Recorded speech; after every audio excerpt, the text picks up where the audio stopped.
Leslie, do you have a moment? Hello, Haley. Sure, I have some time. The birthday dress you showed me on your phone the other day, it was stunning. The color, the design, it all looked so luxurious. May is a very lucky girl to be able to wear such an amazing dress as that on her birthday. Thank you. Actually, it was a gift from my husband's parents. They went through a lot of trouble getting that dress for May, and we are so thankful for what they were able to do. You're going to have her wear it to school, right? When is that happening? We're planning to go this Sunday afternoon. Oh, that's lovely.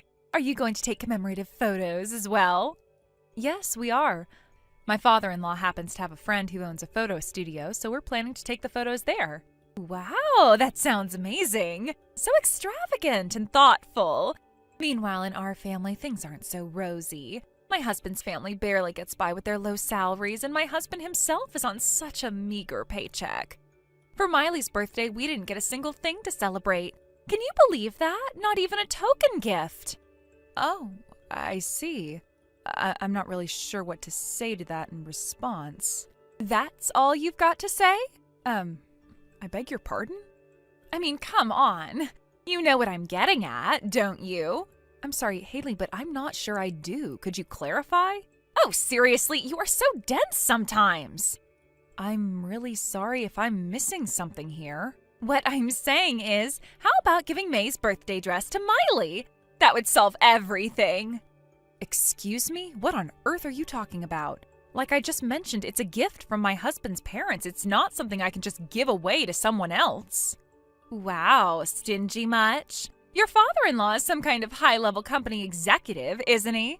Surely he can afford to buy you another dress. Just ask him for another one. That's not the point here.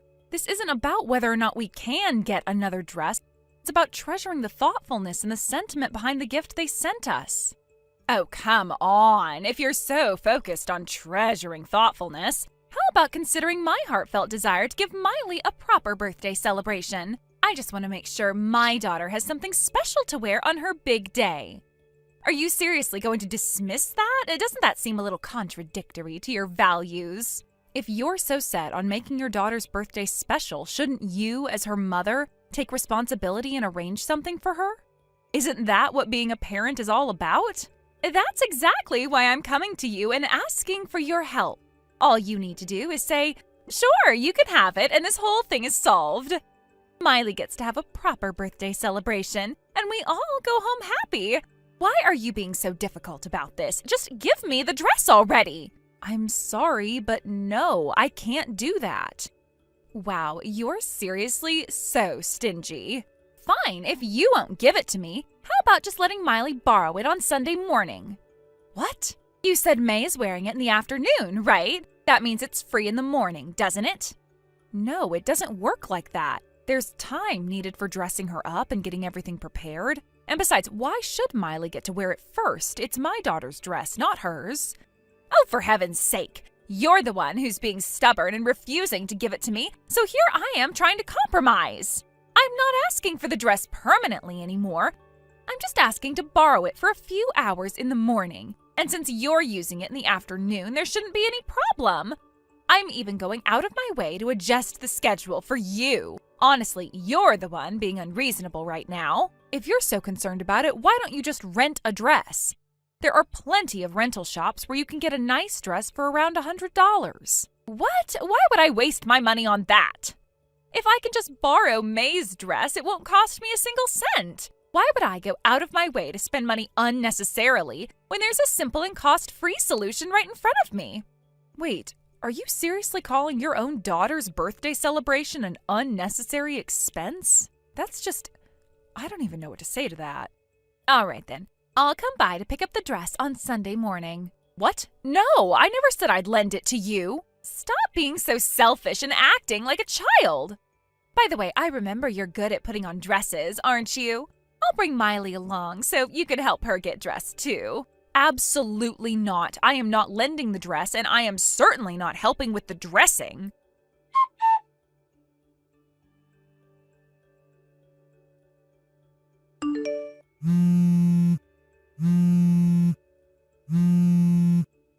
Leslie! Hey, can you hear me? Open the door already. I'm here to borrow the dress like we talked about. Oh, and Miley is here too. She's been so excited about this all week, she wouldn't stop talking about it. The dress! And don't forget the fitting. Hurry up and let us in, will you? Good morning, Haley. I'm sorry, but our family left the house last night and we're not home anymore. What? What's that supposed to mean? Exactly what I said. To avoid any unnecessary trouble on such an important day, my husband and I decided it would be better to go to his parents' house yesterday evening. What is wrong with you? Miley was so excited about today. She's going to be crushed. Don't you care about her feelings at all? The only person responsible for this unfortunate situation is you. Let's not pretend otherwise. But you promised. You said I could borrow the dress. No, I didn't. I told you very clearly that I wouldn't be lending the dress or helping with the fitting. I've said this more than once. Stop making excuses and just come back already. It's not fair that May gets to have her perfect birthday while we're scrambling to get things together over here. Do you realize that my in-laws are coming over this afternoon? My mother-in-law is terrifying, Leslie. If Miley doesn't have her birthday dress ready in time, I'll be the one who gets blamed. Do you want that? Wait a minute. Are you seriously telling me you didn't make any preparations yourself and were just relying on me to sort everything out? I don't care about any of that. I am telling you to come back right now. I can't. That's impossible. We've gone to my in-laws' house to celebrate Mary's birthday. I don't care about your plans. Just come back already. If you don't, I'll tell all the other moms that Leslie broke her promise and ruined Miley's special day. How would you like that? Actually, I've already contacted your husband. What? You contacted my husband? Yes, I did. Now, would you care to explain how we ended up in this mess? What are you talking about? From what I understand, your in-laws gave you money specifically to buy Miley's birthday dress. And not just a little, they gave you enough to get something really nice, complete with accessories. Well, yeah, but... And yet here you are, having done absolutely nothing. Instead, you plan to borrow May's dress and pass it off as Miley's. Don't tell me you spent money on something else and now you have nothing left for Miley's dress. If that's the case, what exactly did you spend the money on? Why would you go behind my back and contact my husband? And how do you even have his number? Wait a minute. Don't tell me. Are you having an affair with him? Excuse me? What are you even talking about? That's the only explanation that makes sense. You have been acting so cold towards Miley and me lately. You're probably doing all this to humiliate me and get back at me. You're a homewrecker, aren't you? I can't believe what I'm hearing. This is absolutely ridiculous. Our husbands work at the same company, remember? They're in different departments, but they're colleagues. What? Oh, they don't interact much, but they exchanged numbers at a company event. That's how I was able to contact him. No. This can't be happening. By the way, something you said earlier caught my attention. You mentioned that your in-laws are coming in the afternoon. Did I hear that correctly? Yeah, so what? Well, according to you, Miley only needed to borrow the dress for the morning. So why would your in-laws, who are presumably coming to see Miley all dressed up, be arriving in the afternoon? Why are you nitpicking such irrelevant details? It doesn't matter. Wait a minute. Were you planning on not returning the dress at all? That's not true. Your husband just sent me another update. What now? He told me that the reason you came here was only for the fitting because the dress was supposedly purchased with the money your in-laws provided. He said it was left in my care for today's celebration, but here's the thing. I never agreed to do the fitting, nor have I been entrusted with any dress. So what's going on here? Well, it's just... Your husband is currently rushing to buy Miley a new birthday dress. What? Apparently, he remembered that one of his old classmates works at a dress shop. He contacted them on the off chance they'd have something suitable, and luckily they do. Now he's on his way there, but he is furious because you wouldn't answer his calls. But If you're really worried about Miley, you should stop wasting time and follow your husband's instructions. No way, I don't want to get scolded. Hey, does your house have a place where I can hide? You've got to be kidding me. Running away now is only going to make things worse. I don't want to hear it. This whole thing is your fault anyway. If you hadn't been so stubborn, we wouldn't be in this mess. Excuse me, my fault? I gave you plenty of notice that I wasn't lending the dress or helping with the fitting. You should have just done it for Miley's sake. What kind of person says no to a child's happiness? Don't try to guilt trip me. Miley's happiness is your responsibility, not mine. You're just trying to make me look bad in front of everyone, aren't you? You're doing that all on your own. I don't need to do anything.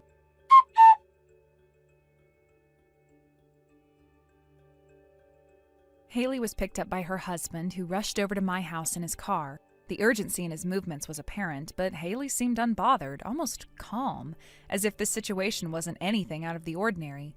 After they hurriedly left for the store, they went straight to buy a dress for Miley. I later learned that Haley's mother-in-law, a woman who was quite skilled in traditional methods of dressing, would be the one to handle the dressing.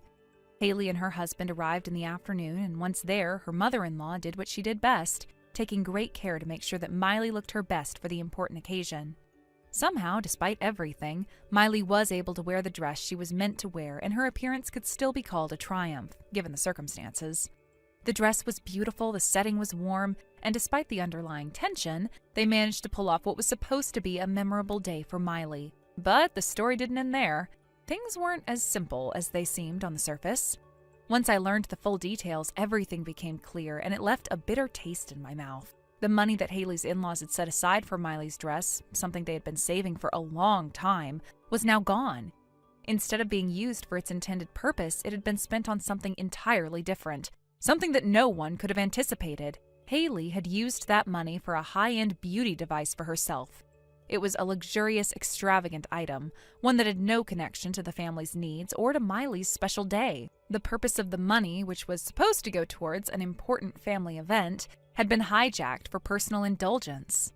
I couldn't help but feel shocked when I first heard the news. The couple, especially the in-laws, had been so focused on providing for Miley, wanting her to feel special and loved on her big day. They had been working hard, trying to ensure that everything was perfect for her, only to be confronted with the reality that their good intentions had been undermined by Haley's selfish spending. The idea that such an important moment for their granddaughter had been tainted by this act of carelessness was something that didn't sit well with me at all. The bitterness of the situation wasn't just about the money itself. It was about the blatant disregard for what mattered most, the family and their collective bond. To make matters even worse, it wasn't even the first time this had happened. As the truth came out, it was revealed that Haley had done something like this before on several occasions in the past. She had used family money for her own selfish purposes, things that were far from necessary or important. This wasn't just a one-time mistake, but a pattern of behavior that her in-laws had long been aware of. The sense of betrayal and disappointment was palpable. They had trusted Haley to act responsibly, to honor the family and its values, but each time they turned a blind eye, they were only met with more selfishness. This realization, of course, only made things worse. The damage had already been done, and trust had been shattered. In the wake of this discovery, Haley's in-laws were furious, as anyone would be. The feeling of betrayal that accompanied the revelation wasn't something that could be easily swept away.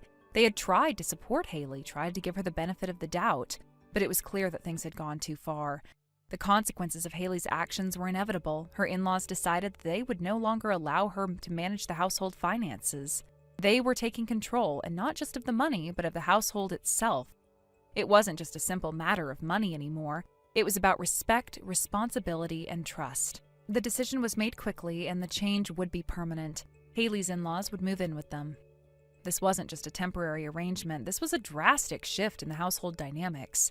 It was a clear sign that the family had had enough. No more would Haley be able to manage things on her own, especially when it came to finances. The responsibility was now in the hands of her mother-in-law, who had always been known for her grace, elegance, and poise. She was a woman who had always conducted herself with dignity, but it was clear that she had reached her limit. Haley's actions had forced her hand, and now she would take charge of the finances to ensure that there were no more mistakes.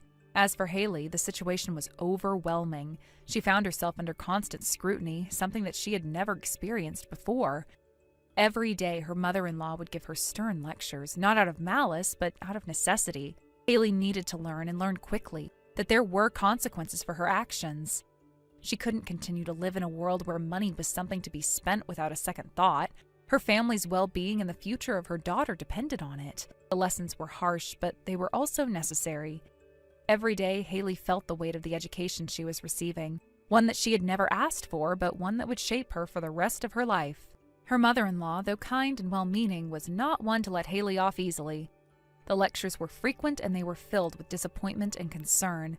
Haley knew that her mother-in-law was not doing this because she hated her, but because she loved her.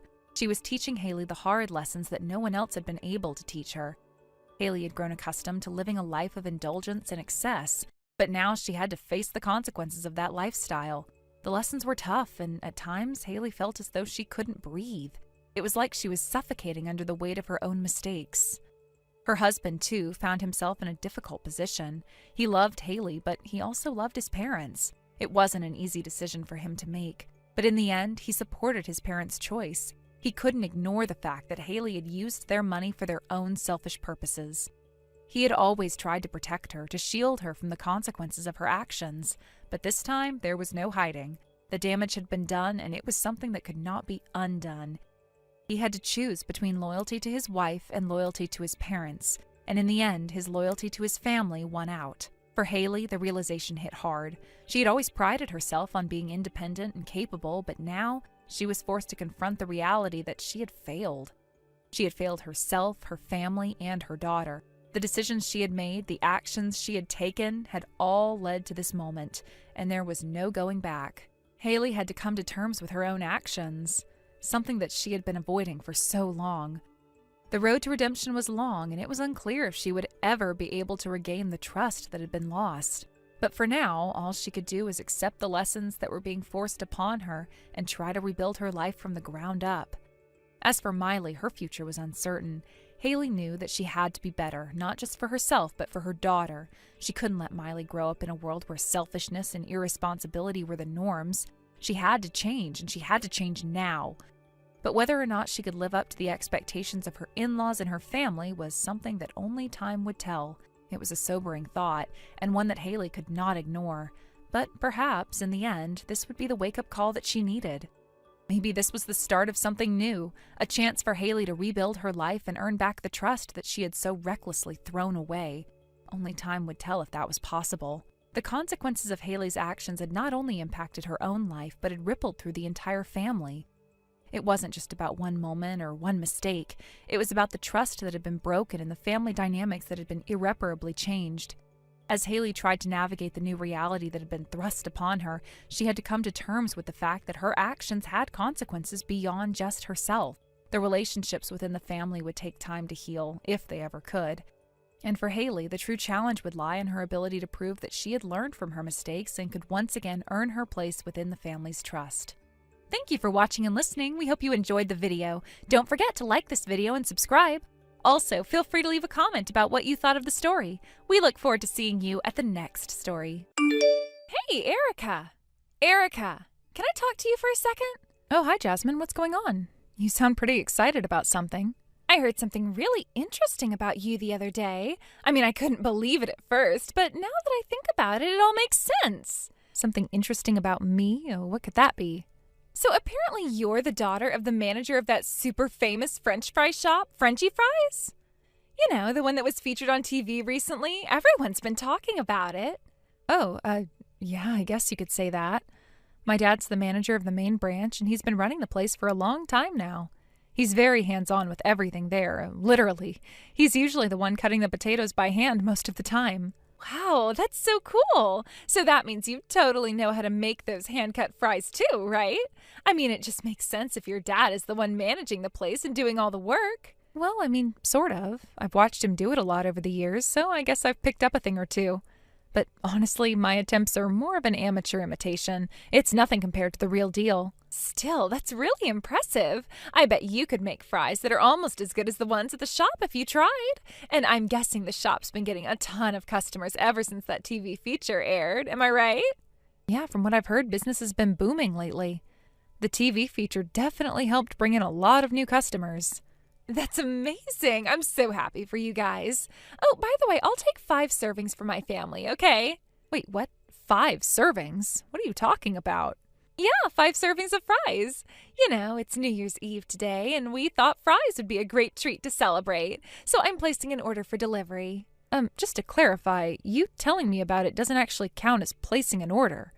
If you want to order delivery, you'll need to call the shop directly and place a proper order. Oh, come on, we're mom friends, aren't we? Can't you just handle this for me? It's not like I'm asking for anything complicated, it's just fries. Even if we are, I can't start doing personal favors like this. If I do it for one person, I'll never be able to stop.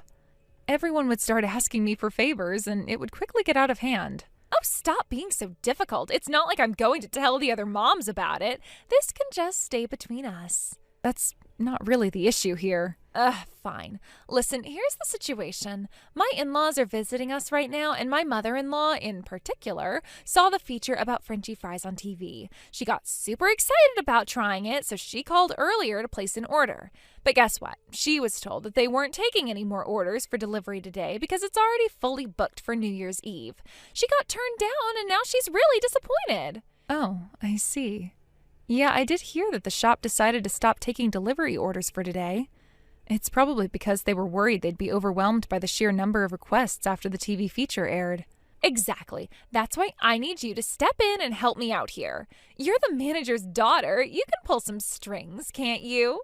Pull some strings? Yeah, I already told my mother-in-law that I'm friends with the manager's daughter and that I could get us 5 servings. I can't go back to her now and say, sorry, I couldn't actually do it. That's just not an option. Well, in that case, why not just go to the shop directly and eat there? Are you saying that if I go, you'll use your connections to make sure we don't have to wait in line? No, I'm saying you'd have to wait in line just like everyone else. That's not going to work for me. What's the point of being the manager's daughter if you're not going to use your connections to help out? I'm telling you, I don't have any special connections to use. That's ridiculous. Of course you do. Stop being so stingy and just ask your dad to make an exception. I keep telling you, special treatment like that isn't possible. Oh, come on. You're a wife, just like me. You should understand where I'm coming from here. Understand? Yeah. Doesn't it feel amazing to have the upper hand with your mother-in-law? What? What are you talking about? You know, being able to do something she can't. It feels so good to one-up her. I have no idea what you mean. You've got to be kidding me. No, seriously, my mother-in-law is one of the kindest, most gentle people I know. She absolutely hates conflict and treats me like I'm her own daughter. I really love and respect her, so honestly, I've never even considered trying to one-up her or whatever it is you're talking about. That's insane. Mother-in-laws are supposed to be the enemy. They're nasty, meddlesome old witches by default. I understand that some people have difficult relationships with their in-laws, but that's not my experience at all. Whatever. Forget about that. The point is, I've already told my mother-in-law that I can get her those fries, so I need you to make it happen. 5 servings delivered to my house at exactly 7 p.m. I already said that I can't do that. Telling me doesn't count as placing a proper order, and I'm not in a position to make exceptions. Oh, for crying out loud. You're seriously going to make this difficult for me? Fine, I'll figure something else out. And just so you know, I still don't think it's fair that you're not using your position to help out a friend. Well, I'm sorry, but that's just how it is. I hope you can understand.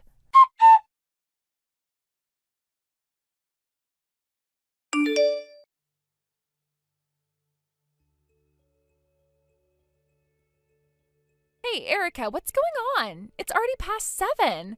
You know, I just called the store to double check on the order for the fries, and guess what they said? They told me that there was no record of any order being placed. Can you believe that? I mean, how could this happen? After all the effort I went through to trust you with this, I didn't think you'd let me down like this. Honestly, I thought that even after you told me earlier that it was impossible, you'd come through for me anyway as a friend. Isn't that what friends do? I really believed you'd manage to find a way to pull some strings and make it happen. But no, instead, you've gone and left me in the lurch. This is just awful.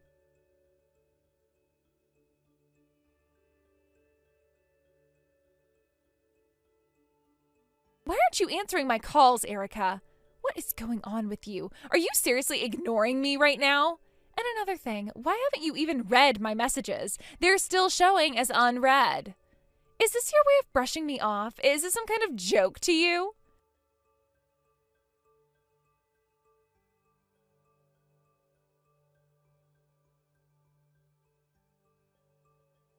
You're definitely getting these notifications, right? I know you are. There's no way you haven't seen them.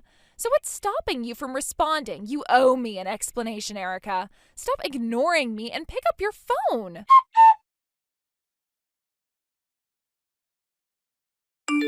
Okay, listen up.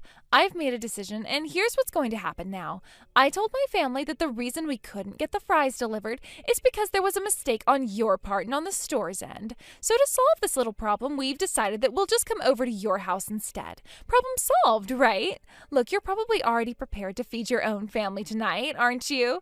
And I bet you've got some of those fries already made, probably hand-cut by you yourself. You can just give us those. That should be more than enough for 5 people. Don't worry about anything else. We'll handle the rest.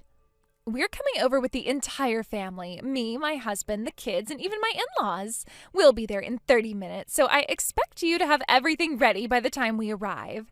That means fries for 5 people, all set and good to go. Oh, and just so we're clear, this isn't up for debate. You broke your promise earlier, so this is your punishment. You don't get to say no to this.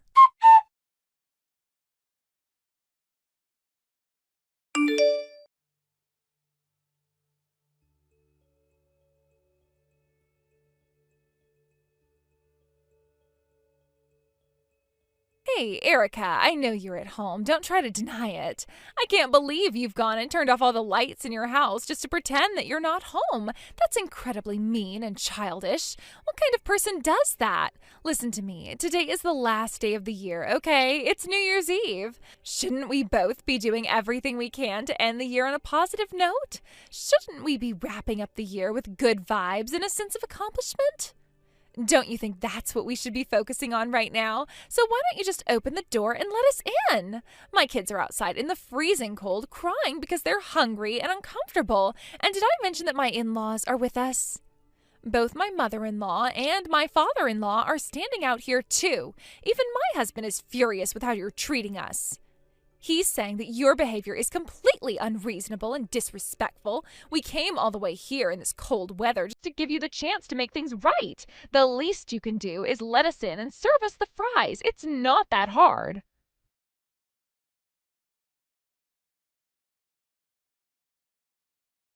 Hey, are you seriously going to keep ignoring us like this?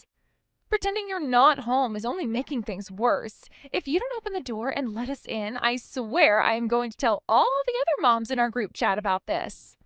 I'll make sure everyone knows what kind of person you are. Someone who breaks promises and doesn't care about her friends.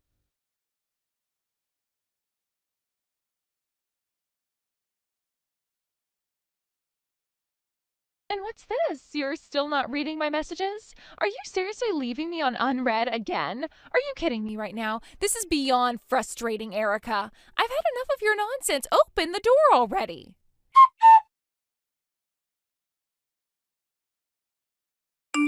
Wait, what is this? I just checked my phone now and I could swear I made it very clear I said no. On top of that, barging into my home, who's the one being unreasonable here? Oh, so you finally decided to respond. Erica, this is beyond cruel. You wouldn't believe the chaos you left behind after ignoring me. I was humiliated. You refused to come out even though we were at your doorstep, and because of that, my in-laws called me a liar. My husband demanded an explanation, and my kids couldn't stop crying. In the end, we had to settle for crappy fries from the convenience store. You embarrassed me in front of my whole family. How could you do this to me? You're unbelievable. Listen, Jasmine. What? Let me stop you right there. Don't bother apologizing because it is far too late for that now. First of all, I wasn't ignoring you. I wasn't even home. Since 2 days ago, my family and I have been away visiting my parents. What? Visiting your parents? Yes, the TV feature on Frenchy fries caused a huge surge in business at my dad's store. The main branch, which also happened to be my childhood home. Because of that, the whole family went back early to help out. Today has been nonstop chaos since the shop opened its doors, and the only time I could check my phone was during my short break earlier this evening when I messaged you back. We just closed up shop and are finally taking a breather now. That's why I couldn't get back to you earlier. So you're saying you weren't ignoring me? Well, you might as well have been. What do you mean? You keep using these grand words like visiting my parents or going back home, but let's not pretend it's something fancy. You just walked to your parents' house, which is close enough to count as a part of your neighborhood. Isn't that right? So when I called the store earlier to check on my delivery, you were there all along, weren't you? Don't play innocent. You were ignoring me. Jasmine, what exactly are you trying to say? You heard me. Don't try to dodge this. Here's what's going to happen. You'll head back to your house right now, grab 5 orders of fries from the store, and bring them to me and my family. Oh, and you'll apologize while serving them to us. Obviously, I'm not paying for this. Think of it as making up for the mess you caused. That's the least you can do to make this right. Jasmine, are you under the impression that Frenchy Fries is the same as the local branch near my house? What are you talking about, local branch? The main store, where my dad works as the manager, is located in a different state entirely. The one near my home is run by someone who trained under my father. It's a franchise, but it's not directly under his management. So what? Get your dad's apprentice on the phone and tell them to prepare the fries immediately. Use your influence. Jasmine, I don't have that kind of authority. I'm not in any position to make such demands. Besides, that store is already closed, and I heard they sold out earlier in the day. You can't be serious. Also, just so you know, your husband called mine. I explained everything to him. What? Wait, how does your husband even have my husband's number? They exchanged contact information at one of the kindergarten events. Apparently they've chatted a few times since then. Unbelievable. Now my husband and my mother-in-law are furious with me because of you. I think they're upset because of your behavior, Jasmine. Honestly, I can't blame them. You tried to force me into an unreasonable situation, and now you're facing the consequences. That's on you. I was trying to help out by arranging 5 orders of fries for my in-laws. That's not unreasonable. Oh, I see. So now you've locked yourself in the bathroom? What? How did you even know that? Because your husband has been texting mine in real time, complaining about what's happening. You've got to be kidding me. He also asked me to send screenshots of our chat history so he can understand what's been going on. I already sent them to him. What? Erica, stop this right now! Sorry, Jasmine, but I'm done here. I won't be replying to any more of your messages. Goodbye.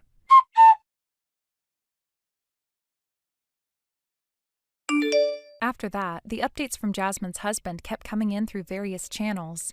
He seemed to have taken it upon himself to share everything about their situation with others, making sure there was no ambiguity about the state of things at home. The whole ordeal became a topic of conversation among many people who knew Jasmine and her family, and as her husband's frustration grew, so did the volume of his updates. The situation, which initially seemed like just another domestic dispute, was starting to unfold in a way that caught the attention of those who had been around them. Apparently, Jasmine ended up ringing in the new year locked inside the bathroom. It was a strange and dramatic choice of place to spend the holiday, but it seems Jasmine had made that decision in a moment of emotional overwhelm. Her husband's account of the events painted a picture of a woman who, at that point, had no idea how to handle the growing tensions in her marriage. The bathroom, of all places, became her refuge in that moment of despair, her way of retreating from everything that felt like it was spiraling out of control. As the new year passed and things settled into routine, her husband and mother-in-law came to our house to apologize. This was a rather unexpected move, given the nature of their previous interactions with us. They showed up in the spirit of making amends, attempting to smooth things over and restore some semblance of peace. But their story was quite revealing. According to what they shared, it turns out Jasmine had been attempting to take advantage of one of her friends who ran a small restaurant. She had even tried to request French cuisine from this friend, which was, as it turns out, a step too far. The restaurant owner's family caught wind of Jasmine's attempts to take advantage of their hospitality, and as you can imagine, complaints quickly followed. This revelation put Jasmine in a very unfavorable light, especially among those who had previously seen her as a person of a certain status. However, Jasmine's mother-in-law, who had her own competitive tendencies, seemed to downplay the seriousness of Jasmine's actions. From her perspective, Jasmine's desire to boast about her connections and impress others took precedence. In a strange twist, she blamed the situation on us. Apparently, we were the ones at fault for not obeying Jasmine's wishes, which, in her mind, justified Jasmine's extreme reaction. According to the narrative shared by her husband and mother-in-law, Jasmine had been left feeling as though no one understood her or respected her position, and this led her to make the decision to leave. In a dramatic and impulsive act, she stood up, walked out, and went back to her parents' house all by herself. This course of action, though, was not just about her leaving in anger. From Jasmine's perspective, it seemed like she believed her actions would convey a very specific message. She probably thought that by leaving like that, she would show everyone just how important she was. The message she seemed to want to send was clear. Don't you all realize how much you need me? How can you function without me? It was an ultimatum of sorts, a challenge for everyone around her to reflect on their behavior and start appreciating her more. In her mind, this was supposed to make everyone understand how vital she was to the household. However, her husband, who was by now completely fed up with her behavior, began to see things in a different light. Instead of seeing her actions as a call for introspection, he saw them as the culmination of a much deeper issue in their relationship. He had been patient up to this point, trying to navigate the tensions between Jasmine and everything else.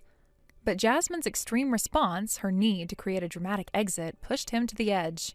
It was no longer about trying to understand her or work things out. It was about recognizing the unhealthiness of the situation. At this point, he decided he had had enough. He started making preparations for a divorce, marking the beginning of the end of their marriage. The preparation for divorce wasn't something that happened overnight, of course. There were likely many discussions, many silent moments, and a lot of emotional turmoil leading up to this decision. But Jasmine's actions, including her dramatic departure, seemed to have finally shattered whatever was left of the fragile bond they once had. Her husband's move toward divorce was not just about the incident with the restaurant or her decision to lock herself in the bathroom on New Year's Eve. It was about the deep-seated issues that had built up over time. Her husband realized that for all the promises of change and reconciliation, Jasmine's behavior had only intensified the problems in their marriage and led to their eventual divorce. Allison, where are you right now? What's going on with the divorce papers on the table? What are you trying to do here? Is Sally with you as well? Are you with her? Because I can't find her anywhere inside the house. Allison, I can see that you've read my messages. I know you saw them. You need to reply to me right now. All right, I get it. Calm down.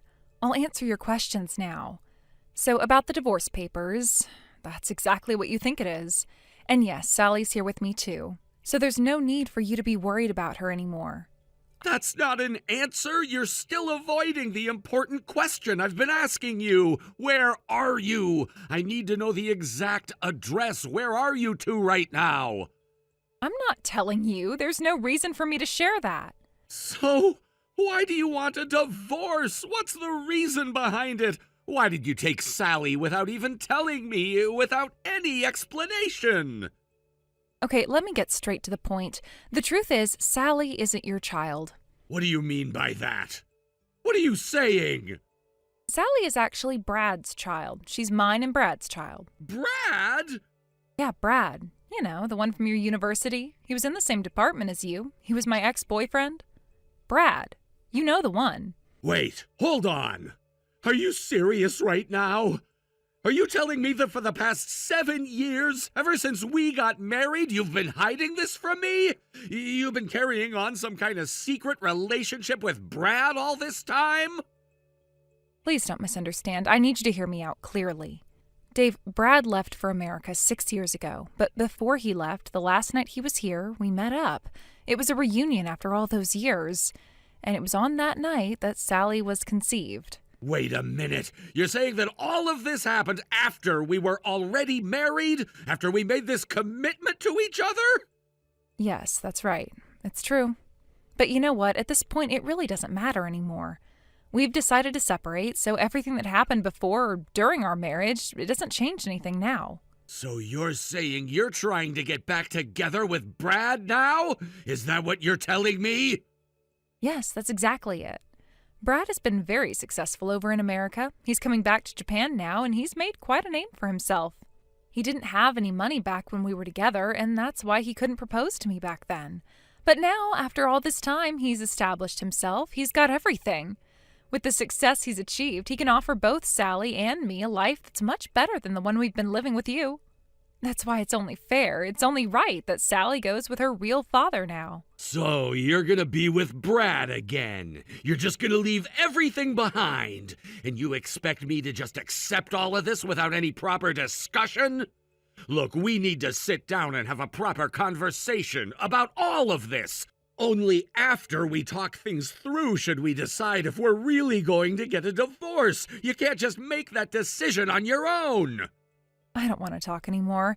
Nothing's going to change. We can talk all we want, but I've already made up my mind. There's no point. Come on, at least tell me where you are. You've got to tell me that, right?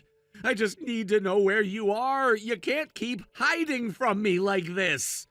No, I'm not telling you. I won't tell you where I am. Don't just ignore me. This is serious. Listen, just make sure you submit the divorce papers. Don't waste any more time. I'll block you once that's done.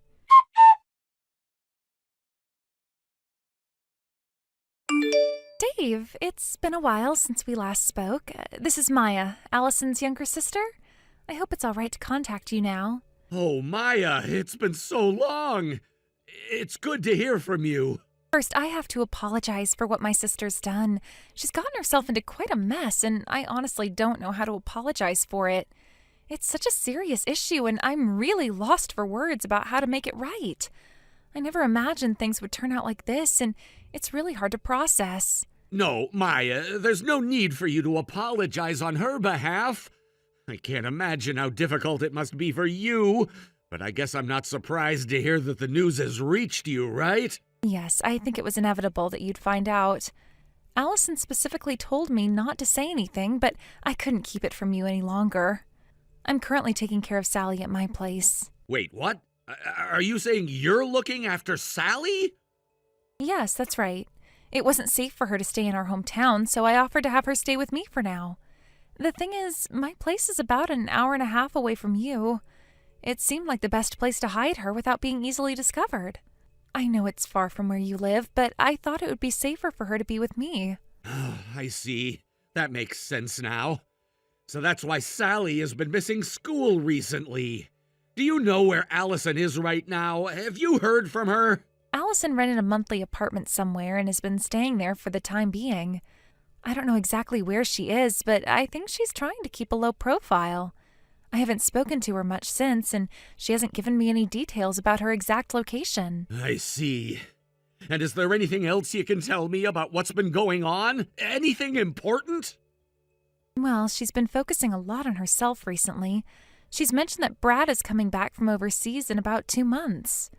She's been busy preparing for his return, so she's been talking about polishing herself up before then. Polishing herself up? What does that mean exactly? She's been going to beauty salons for things like hair removal and skin treatments. I don't know how she's been able to afford it, but she's determined to make herself look as good as possible before Brad returns. I never thought she had that kind of money left. Where's she getting the money for all these treatments? I think it's from the savings she had when she was single, which her parents had been holding on to for her. She believes that if she marries someone wealthy like Brad, everything will be forgiven and all the mistakes will disappear. So she sees the money she's spending now on beauty treatments as a kind of investment in herself. She's hoping that the money spent now will pay off in the future. I see. So she's essentially trying to reinvent herself for this guy she's after. Yes, exactly. It's all part of her plan to turn things around. But there's something else I wanted to talk to you about. I've already discussed it with our parents, and we were wondering if you'd be willing to take a paternity test to confirm whether you're Sally's biological father. Wait, a paternity test? Are you asking me to take a test to find out if I'm Sally's father? Yes, that's right. Our parents and I are convinced that you must be Sally's father. She looks so much like you, especially around the eyes. We can't imagine anyone else being her father except for you. But Allison has been so sure that Brad is Sally's father. She's been adamant about it, and I've always believed her. I can't imagine her being wrong about this. I understand how you feel, but after talking with Allison more, it seems she never actually checked the facts. She's just been saying that without making any efforts to verify it. I think it's important to get this cleared up once and for all. Wait, you're telling me she never even bothered to find out? No, apparently not. She's just been assuming that Brad is the father without making sure. It's frustrating, but I think we need to be absolutely certain about who Sally's father really is. For Sally's sake and for the future, it's important to get clarity on this. That's unbelievable! I'm shocked that Allison never even thought to check. But I see your point. If we don't clear this up, there could be legal issues down the road. It's better to sort this out now than face complications in the future, especially if there are custody issues or any other legal processes. Yes, exactly. Even though this might not seem like an urgent matter, it's crucial to get it resolved now while Sally is with me. I think now is the best time for us to do the test. What do you think? Honestly, I've always thought Sally looked a lot like me. It's hard for me to accept the idea that she might not be my daughter. Even if someone tells me she isn't, it doesn't feel real. So I guess I'd be willing to do the test. Great, thank you. Let's set up a time and place to meet so we can take the test. But we need to keep it a secret from Allison for now. We can't let her know what we're doing. Understood. I'll arrange a day off from work as soon as I can and we can meet. Once I have the date set, I'll let you know so we can arrange the details. By the way, Dave, there's something else I need to tell you. Sally wants to send you a message, and I'll be typing it out for her. Wait, Sally's there with you? Yes, she is. She's been asking to send you a message, so I'm just helping her with it. Would you be okay with me typing out a reply for her using simple English so she can read it? Of course, I'll respond to her in as simple of writing as I can. Just let me know what she wants to say. Okay, here it is. Daddy, it's me. Sally, it's Daddy. I want Daddy, not Mama. I want to eat lots of Daddy's hamburgers. Oh, that's so cute. I'll make you all the hamburgers you want, Sally. I promise I'll work hard to make them just for you. Yay! I'll work hard too. I'll be a good girl. Dave, it's Maya again. Thank you so much for taking the time to talk to Sally. She really wanted to speak to you. If you want to talk to her again, just send me a message. I'll let you know when's a good time for us to meet up. But please be careful when Allison comes by. We don't want you two to run into each other. I understand. Thank you for keeping me updated, and thank you for taking care of Sally. I know it's not easy, but I'm grateful for your help. It's no problem at all. I'm happy to look after her for now. She's in good hands with me. We'll get through this together. Once you're ready to meet up, just let me know and we'll figure out the details. Take care, Dave.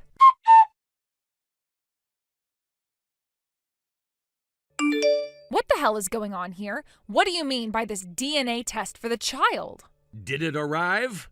Yes, it arrived. I'm texting you now because I've already looked at the contents, and that's why I'm contacting you. I'm making sure you know about it. Then it's decided. I'll take custody of Sally. What are you talking about? Are you seriously telling me you want to take our daughter away from me? The child Brad and I had together, the result of our love? And you think I'm just going to hand her over to a complete stranger like you? Did you really look at the documents properly? Are you sure you understand what you're talking about?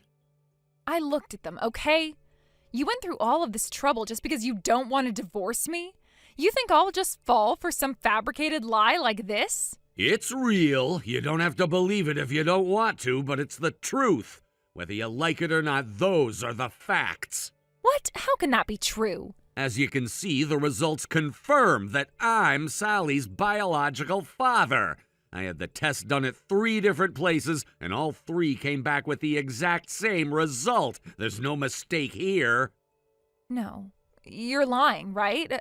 But Sally is gorgeous, just like Brad. She's the spitting image of him with those good looks everyone admires. How could she possibly be your child? You're saying this rough-looking man like you could be her father? So that's what you've been thinking all this time, huh? You've been using that flimsy reasoning to insist that Sally is Brad's child? Take a proper look at Sally's features. You'll see for yourself. She has the best of both of us in her looks. I'm not talking about just some passing resemblance. It's clear that she's a perfect blend of me and you. Sally is a living example of the two of us, and that's why I'm going to take her. She'll come with me. No, even so, I am Sally's mother. I've carried her for 9 months, and I've cared for her since she was born. There's no way I'll ever give her up, not to you, not to anyone. Don't you know how much more favorable a mother is in a custody battle? Do you honestly think you stand a chance? That's only true if you've been a decent mother to her, if you've done your part in raising her. Huh? It's not like you've done absolutely nothing for her. You've taken her to kindergarten and made sure she eats, but you're forgetting one thing. The day-to-day care, the constant attention, making sure she's comfortable, preparing everything she needs for the next day. I've done all of that, and I've done it more than you without question. But that's not fair. And I heard that ever since you left the house, you've practically abandoned Sally and left her in Maya's care most of the time. What? Maya? She's been on your side all along? Maya was never really your ally, you know. She was never fully on your side. She wasn't as supportive as you thought. What do you mean by that? What are you saying? And just so you know, I've managed to get in touch with Brad, and he's living overseas now. What? How could you have Brad's overseas contact details? I didn't even know how to get in touch with him. I reached out to a college friend who's been in contact with Brad. I asked him to help, and 3 days later, I got in touch with Brad directly. Huh. By the way, don't you realize you've gone completely off the rails just because you heard rumors about Brad coming back? What are you talking about? What's this going off the rails nonsense? Brad's coming back in about 2 weeks, by the way, and get this. He's coming back with his stunning blonde wife and their adorable half-Vietnamese son. What? What did you just say? When I mentioned you to him, he said he didn't even know we were married. When he left for overseas, he thought you were still single. He was planning on coming back and making some last memories before leaving America for good. He apologized for not knowing about our marriage and said it was his fault. Wait a second. Brad, is he married? Is that what you're saying? That's right, he's married. No way. And just so you know, even though he's returning to the U.S., it's only a temporary visit. After 2 weeks, he'll be going back to his home overseas. Wait, hold on. You're telling me that Brad is married and I can't marry him anymore? And Sally's not even his child? Then what was the point of me divorcing you in the first place? I don't know. Either way, the divorce is happening whether you like it or not. That's already decided. Wait, no. Please, you don't really want a divorce, do you? Don't you think we can work things out? We don't need to divorce. Why would you say that? Why are you asking me that now? Because Sally is our child. She's our daughter. Shouldn't that mean we could just go back to how things were before, right? We could go back to the way we were and everything would be okay again, right? That's not how things work. It's not gonna go back to the way it was, and you know it. If you agree to this divorce without making things more complicated, I'll waive the property division and just cancel it out as part of the alimony settlement. What? What are you talking about? What do you mean by that? But listen up, I will still demand child support for Sally. I'll be expecting you to pay, and we can talk about the amount later. Wait just a minute. Are you serious? Yes, I'm serious. You'll hear from my lawyer soon. Don't worry about that. No. Hey! Let's just sit down and talk about this properly, okay? Please, I'm begging you. Please, can we?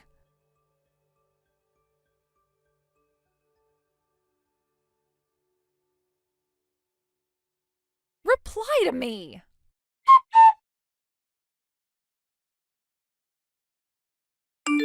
From the tone of the messages, I braced myself for a long ordeal. But thanks to my younger sister Maya and my in-laws, who patiently explained things to me, I was able to get the divorce settled fairly quickly. In the end, the cause of all this turmoil was that Allison, hearing through someone else that Brad, the man who had found success overseas, was returning to the U.S., became overly excited. Without verifying the truth of the information, she let her emotions run wild and acted impulsively. This was the turning point that led to all the chaos, not only with Brad's return, but also with Sally's father. Considering how many unknowns there were in the situation, it's honestly baffling that she pushed forward as recklessly as she did. There were so many variables, so many things that could have gone wrong or turned out differently, and yet she didn't stop to think about any of them. It was almost as if she believed that acting on her excitement was the most important thing to do, regardless of the consequences. Yet despite everything, it seems that Allison still has some genuine feelings for her daughter, though her approach was, as usual, misguided. When it came to the child support payments, she did manage to transfer the full amount within the promised time frame, which was a small relief. At least she didn't neglect her obligations in that respect. However, even with this positive step, I can't help but feel that there's a great deal left for her to learn. It's clear that she has not fully come to terms with her actions and the impact they've had on everyone involved, including her own daughter. The impulsive behavior that led to the divorce, the way she ignored the facts in favor of her own excitement, these are not the actions of someone who's taken full responsibility for her mistakes. I only hope that in the future she'll reflect on her decisions more carefully. It's crucial for her to realize that her behavior was not only reckless, but also hurtful. People can be impulsive, but there's a limit to how much damage that can cause before it becomes irreparable. I want her to take a step back and consider the consequences of her actions, not just for herself, but for everyone around her, especially her daughter. I can't say that I hold any great expectations that she'll change overnight, but the hope remains that she will one day recognize the depth of her rash decisions and learn from them. The way she's conducted herself in this situation reflects a lack of foresight, and if she is to be a good mother in the future, she needs to take a hard look at how her behavior has affected her family. For now, I can only wish for her to take a long, hard look at herself and grow. It's not just about the divorce or the money or any of the superficial things that have happened. The real work comes from within, in understanding where things went wrong, accepting responsibility, and then making a concerted effort to be better. That's all I can hope for, and maybe, just maybe, she'll get there. Time will tell, but for now, it's a matter of waiting and seeing if she will change for the better. Thank you for watching and listening. We hope you enjoyed the video. Don't forget to like this video and subscribe. Also, feel free to leave a comment about what you thought of the story. We look forward to seeing you at the next story. Amy, how are you? It's your beloved Art! I can't believe it's been 4 years since then. Time really flies, doesn't it? But honestly, when I think about the time we spent together, our love, all those moments, it feels like the years don't really matter. 4 years isn't that long compared to what we had. So, here's some big news. I'm coming back to my hometown soon. It's been a long time, hasn't it? This time, though, I've made some changes. I've ended things with the woman I was seeing, and now I'm free to finally be with you. There's no more holding back, no more worries. I can't wait to see you again, Amy. You don't know how much I've missed you.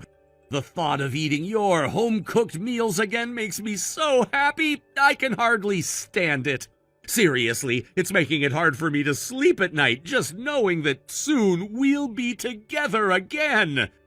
And now about the move, don't worry, it's not that much. I only have 5 boxes of stuff, and I've already shipped them to your apartment.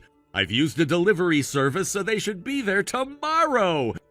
Can you make sure to accept the delivery when it arrives? I'm sure it'll get to you on time, no problem. And I'll be arriving tomorrow as well. Once I'm there, we can finally be together again in our love nest. I can't wait to pick up where we left off, to share all those little moments again, and to be with you like we used to be. It's gonna be so amazing to have you all to myself again.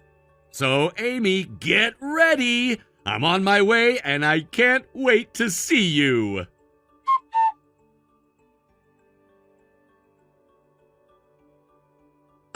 Why? The apartment is gone! Our love nest has disappeared! Where are you? Art? Ah, Amy! Finally, you responded! Why didn't you reply until now? Well, I couldn't check my phone because of my situation. Wait, I'm pretty sure I blocked you right after we broke up, so why are you messaging me? I changed my phone number a while ago, so the number is changed! Oh, I see. But what was with all those confusing sentences you kept sending me?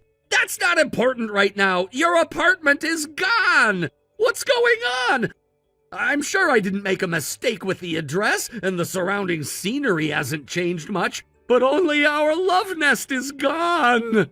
Hold on. Can you calm down for a second? I just read your message from yesterday again. Are you saying you're at the address of the apartment I used to live in? Huh?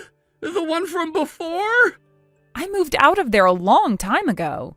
What? And I heard that the landlord tore that building down, so it's supposed to be a parking lot now. No way! Then where's my stuff? Your stuff? Didn't you read my message? I sent my things to this address.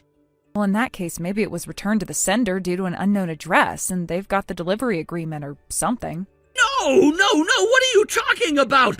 I sent it to you. It's your responsibility to find my stuff. I don't know what to say here. I think it was wrong to send it without checking with me first. I see. I understand now. So that's why you were ignoring my messages yesterday. You didn't want to take responsibility, and now you're trying to avoid it, right? I told you I couldn't check my phone. I think you can see that I haven't even read the messages until just now. Come on, there's no way you couldn't check your phone for that long. Well, it happened, so what can I do? Whatever, find my stuff already. And what about where I'm gonna stay tonight? Where am I supposed to sleep? Or you could just come pick me up. Why don't you just go to a net cafe near the station? With $50, you should be fine. I don't have that much money. What? I barely managed to get here by selling a few things to cover transportation costs. I've only got about $2 left in my wallet.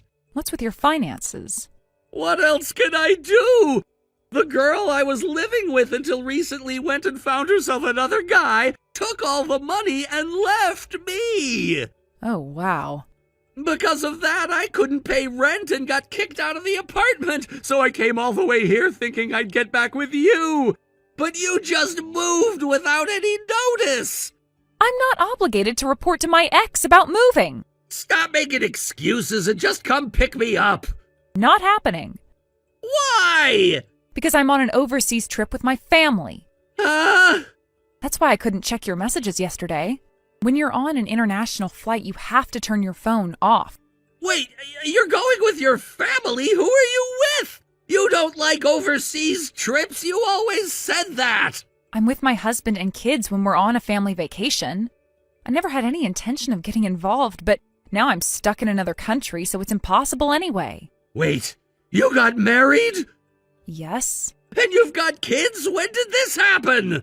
4 years ago. You were cheating on me, weren't you? What? You always blamed me for cheating, but you were the one who cheated on me! I met my husband a year after we broke up at a matchmaking party. What? We broke up 4 years ago! The timing overlaps perfectly, doesn't it? Look. Apologize. Apologize to me, and we'll get back together. We broke up 6 years ago. What? We broke up when you had just graduated from university, a little over a year ago when you were 23. How old are you now? 29. 29 minus 23 is... Wait, what? So there, that clears up your doubts. Isn't it obvious now? No, wait, my stuff! Don't try to change the subject by confusing me with the years. That's a cheap trick. I was just explaining that I'm not at fault here. Just find my stuff. It's all I have left. Then call the delivery company and ask them. I don't even remember which company I used. What? How could that be? I got the slip from a local shop and used that to send it. I thought you would be the one to receive it, so I didn't need to keep the slip. You didn't throw it away, did you? Hey, where's my stuff? I don't know. I told you. You'll have to call every delivery company you can think of and ask them. If the address is incorrect, the delivery company should be the one to call, right? I wrote your phone number on both the sender and recipient parts. What? Why didn't I get any calls about that? Maybe you wrote the wrong number. I sent it to you! Take some responsibility for it! I didn't check with you before sending it, so this is on you. And honestly, after 6 years, don't you think it's a bit obvious that I might have moved? I could be married by now. You should have considered that. I thought it was 4 years ago! Whether it was 4 or 6, it doesn't change anything. I thought you'd wait for me forever. You betrayed my love and trust. You betrayed me first. Remember when you said, I don't want a woman in her 20s, they're all going bad. I want someone younger. Who was it who switched to an 18-year-old right after high school? I wasn't there anymore. I've come back reborn to face you again. Oh, you are so annoying. You're the one who got all worked up, sent the stuff, and went to the apartment ruins. I'm just dealing with the fallout. That's because I love you. My husband and kids are here, so goodbye. Wait! I'm blocking you because you're too annoying. Wait, no, Amy, please! You can't block me like this, you just can't! I'm sorry, but I've moved on. I have a family now, Art. I can't keep dealing with this. What do you mean you've moved on? You can't just throw me away! I've made my choice, Art. I found someone who cares for me and my kids. I'm happy now, and I don't want you to be a part of my life anymore. What? You found someone else to replace me? It's not about replacing you, it's about moving forward. I'm with someone who respects me and is willing to help me build a future. No, you can't just leave me like this. You owe me, Amy. You owe me everything. You really think I owe you? After all the pain and lies, the betrayal, you think I owe you anything? Yes, you owe me a second chance. You had your chance, Art. You blew it.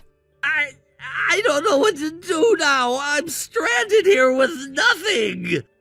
That's on you. You've burned all your bridges. I can't believe you're doing this. You've turned into someone completely different. And you've stayed the same, Art. Selfish, demanding, and never taking responsibility. I'm not like that anymore. I changed, I swear. No, you haven't. You'll never change. You just want to keep taking without giving anything in return. But I love you. I swear I do. You can say you love me all you want, but your actions speak louder than words. I'm sorry, I can't help you anymore.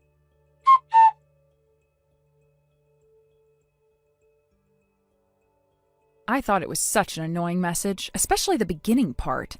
I didn't really think much of it, but when I asked my friends about it, they said it was called a Romeo message or Romeo mail. So that's what it's called, huh? I see now. After that message, it seems like things escalated, and there was that whole situation involving a police report. Apparently, my ex-boyfriend started to show up around the area near the old apartment in the residential neighborhood and began ringing doorbells randomly, asking, "Has my package arrived?" Now, for me, being overseas in a completely different time zone, it was daytime when I found out, but due to the time difference, it was night in the US, and can you imagine if a stranger just came barging in shouting, "Package!" and stormed into your place? Even during the daytime, that would be pretty concerning, but at night? Yeah, no wonder the police were called. I can't blame them at all. So, of course, the neighbors got scared and the situation quickly turned into a mess. The police were called in and a report was filed because this guy, without any warning, started causing a scene in a very public and disturbing way. I mean, if it had happened at night, especially with the way he was acting, it was absolutely reasonable for someone to be worried. People would think it's some sort of emergency or that something suspicious was happening, and I can see why it triggered a response like that. A little while after all of this went down, I got a call from the police myself. They asked me about what had happened, and I explained the whole situation to them. Once I told them the details, they seemed to understand, and thankfully that was the end of it. They didn't need anything else from me after that. It wasn't like I had anything to do with what he was doing, so once I gave my side, everything wrapped up smoothly. To be honest, after all that, I have no idea what happened to him. I haven't heard anything about him at all, not a peep. It's like he vanished off the face of the earth. No updates, no messages, no calls, just gone. It's honestly a little strange considering how involved he was in all of that. But maybe he learned his lesson or just moved on. Who knows? But looking back at it now, I can't help but wonder if he ever thought about how his actions could affect other people. I mean, randomly showing up and ringing doorbells, causing a scene in a residential neighborhood? That's crossing a line, and it's not just about the message he sent me anymore. It's about his behavior. I don't think he realized the kind of trouble he was creating for everyone around him. It wasn't just embarrassing for him, it was inconvenient and unsettling for everyone involved. Especially those poor neighbors who had no idea who this guy was or why he was making such a scene. The worst part was, I didn't even know what the heck he was talking about. What package was he referring to? I didn't have any knowledge of anything being sent to him or anything that could explain his strange, frantic behavior. I mean, he didn't even bother reaching out to me directly to clarify anything. Instead, he decided to show up and act like a madman, hoping that someone would understand his bizarre and cryptic response. If anything, he probably just made the whole situation worse, and now I was the one dealing with it. It's honestly a relief that I didn't have to get too involved after the police interview. Once they understood the context, everything seemed to quiet down, but I can't imagine what would have happened if I hadn't been in touch with them or had any idea of what was going on. I mean, how could I have known? The guy was acting out of the blue, and for all I knew, it could have been some kind of prank or miscommunication. It could have gone so much worse if I hadn't been able to explain things calmly and clearly. As for what happened to him after that, I really don't care to know. He's just someone from my past now, and whatever mess he got himself into afterwards is none of my business. If he learned anything from this experience, that's great, but that's not my responsibility to make sure he does. I've moved on with my life, and I'm not going to let some ridiculous episode from the past drag me down. This whole kind of thing has faded into memory at this point, but I'll never forget the strange feeling of waking up to that situation. A random message from someone turning into a bigger mess than I could have ever expected. And the funny thing is, the whole thing could have been avoided if he had just been honest and direct instead of acting out in such a dramatic way. But hey, that's his problem, not mine. Looking back now, I do have to laugh a little at how absurd it all was. It's kind of funny how things like this can just explode out of nowhere, and you're left trying to make sense of it all. But then again, that's life, isn't it? Full of surprises, some of which are completely ridiculous and completely unnecessary. I guess all I can do is shake my head and move on. And if he ever shows up again with another package or another message, I'll be ready.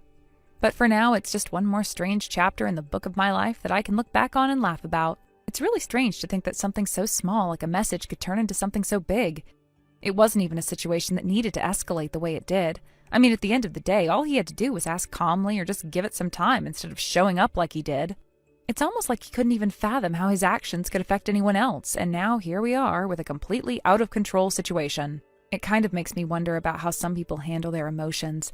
Do they even realize how they look when they go off the rails like that? Maybe they think they're in control, or maybe they just get so wrapped up in their own feelings that they can't see the bigger picture. Whatever the case, it's definitely a lesson for me.